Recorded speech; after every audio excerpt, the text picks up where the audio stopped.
In this lesson, you're going to learn how to make all those wonderful ideas you came up with real. Make them tangible so you can get real feedback from your teammates as well as for the people for whom you are designing.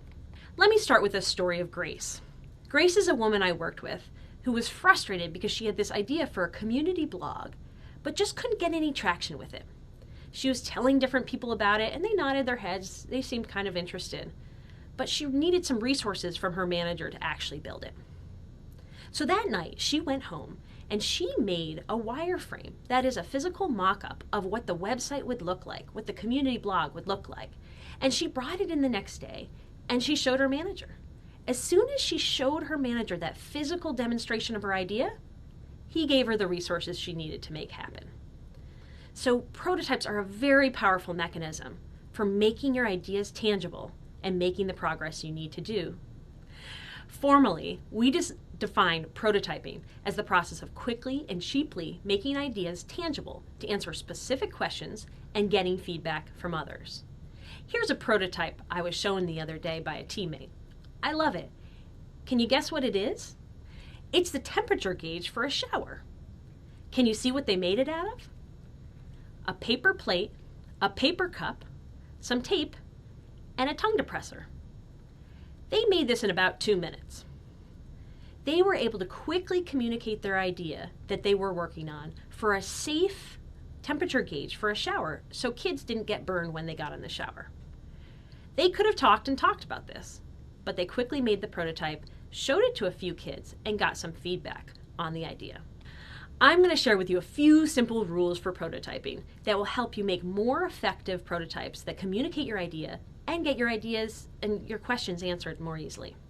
The first rule of prototyping is to build quickly. Here's one of my favorite prototypes. This was made by a colleague of mine who was redesigning the drive-through experience for a shop. At first, he started at real scale, trying to design a big car and a big storefront. Then I suggested to him, what if you made this at model scale so you could think withthe interactions without wasting all the time? Well, he made this, as you can tell, in just an hour or so.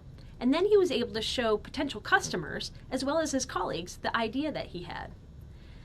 When he wanted to change the configuration, all he had to do is pick up a piece and move it, rather than build an entirely new set. So he saved a lot of time, a lot of money, and a lot of effort in making this very low fidelity prototype. The second rule for prototyping is to make many. Here are 3 storyboards that a designer created for a recommendation system. So he wanted to think through what are the 3 different kinds of interactions that one could have. The reason he made 3 to test with users was because by making 3, he was not committed to any one of them, and he was able to get more feedback because he showed 3 rather than just showing 1. The second rule of prototyping is make many. This is my friend Mert, who was making the handheld medical device. He made multiple prototypes, as you can see on the table. He was trying to figure out in this particular test, what's the exact shape should it be? Should it be round? Should it be square? Edges?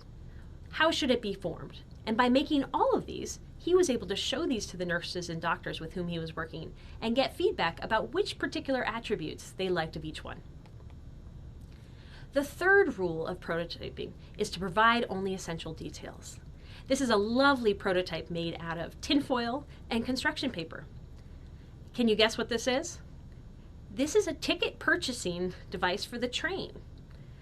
They didn't need to do the whole interface. They just needed to do this one part that said, your ticket, because they were trying to understand if they moved this position of this interface to a place where everybody could reach, would it make it easier to use? They made this prototype in about 20 minutes and were able to test it with users an hour later. They hadn't spent hours and days in the lab building this up. They just took a short amount of time, got feedback on this, and then based on that feedback, were able to revise it and show it to another user a couple hours later. There's 4 forms of prototyping that we're going to talk about in this lesson. The first one is storyboards, role plays, walkthroughs, and touch points. I'll give you illustrations of each one so you can better understand. The first one is role play. Role play is when you enact the experience in real time with all the different participants to see what it might look like. In this picture, a team is working on a new interactive museum exhibit to understand What's the interaction of the child? That's played by the woman in white. What's the action of the parent? That's played by the man in blue.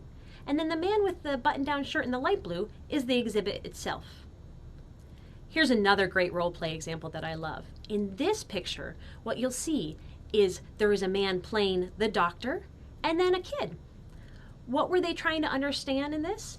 They were trying to understand, what does it look like to make doctor's appointments more kid-friendly?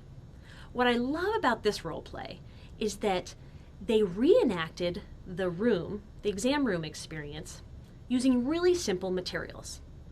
So they didn't have access to a medical room, but instead what they did was they converted an office space into a medical exam room. If you look on the wall, with whiteboard, they created the different instruments that a doctor might use. The table in front of the child is just a piece of cardboard. And then the computer screen behind the person playing the doctor is just a piece of cardboard. So they were able to enact and see what it would be like to create more children-friendly visits with the doctor by doing this. The result of this prototype was to actually come up with an activity that allowed the doctor and the child to connect more. They had a coloring book that they both shared together. Here's the behind-the-scenes picture of that medical room that I was describing to you. As you'll see, it's just an office building that they've converted into a medical space. They moved the furniture around and drew some pictures on the wall to make it feel like a real medical space and enact what that would look like.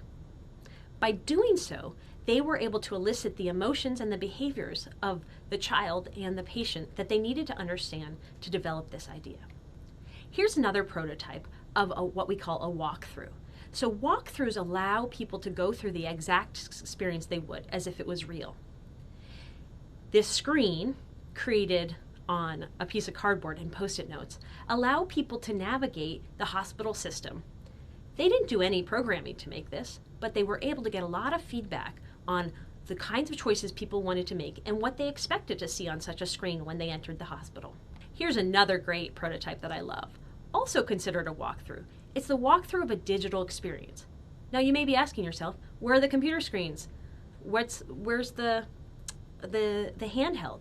In this project, they realized the most important thing to understand was what was it like when people first came to the welcome page of the website. And so what they've prototyped in this picture is the welcome experience. So their goal was to make the welcome experience feel like you were walking into somebody's home.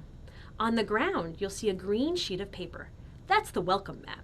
So what would it be like to design a website where it was as welcoming as if you were walking into somebody's home and they were offering you a choice of options of things to eat when you came into their home? They did this walkthrough to understand what are the sequences of events and what kind of expectations do people have, and how could they use this analogy to inform the design of their ultimate digital experience. Here's an example of a touch point. It's basically a piece of cardboard with a tongue depressor on it. This team was designing a game that allowed kids to choose a different character and then enact that character. It was called Hats. So they made this touch point to see, could the kids, this was a 5-year-old in this case, spin the dial, see the picture, and understand that that was the character that they were being given. As I mentioned earlier, prototypes are meant to answer questions. So when you go in, you want to be asking, what question do I have to answer? Questions you might ask with each prototype, and each one might be a different question, might be, is it useful? Did I create something? Is my prototype something that people would actually want to use? Is it desirable? Perhaps you create something that works, but nobody wants to use it. Is it easy to use? Is it functional? Why or why not? Is it sustainable? Again, by sustainable, we mean both, is it good for the environment, and are people willing to pay money for it? And then, because you're going in with many different ideas to test, you're going to ask, how does this one compare with the alternatives? One thing I want you to remember with prototypes is they develop over time.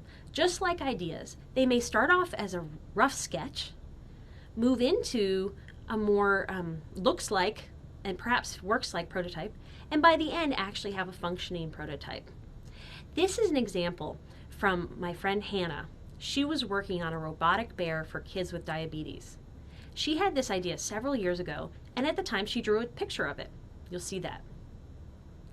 Then she started to actually make it out of stuffed animal material. So she actually did some sewing and she had a stuffed animal. It wasn't functional yet. The robotics weren't inside of it, but it was a teddy bear that kids could hold. And now, several years later, she has this all integrated into one teddy bear that she sells on the market and has started her own company doing this. She has the bear and the robotics, and it's integrated in one. But it didn't all start off like that. It did just start off as a rough sketch. In this lesson, you've learned how to take those ideas, make them tangible and real, so that you can test them with other people. By testing them with other people, you'll gain much insight into how the ideas work, what works, what doesn't work, and what you need to improve upon.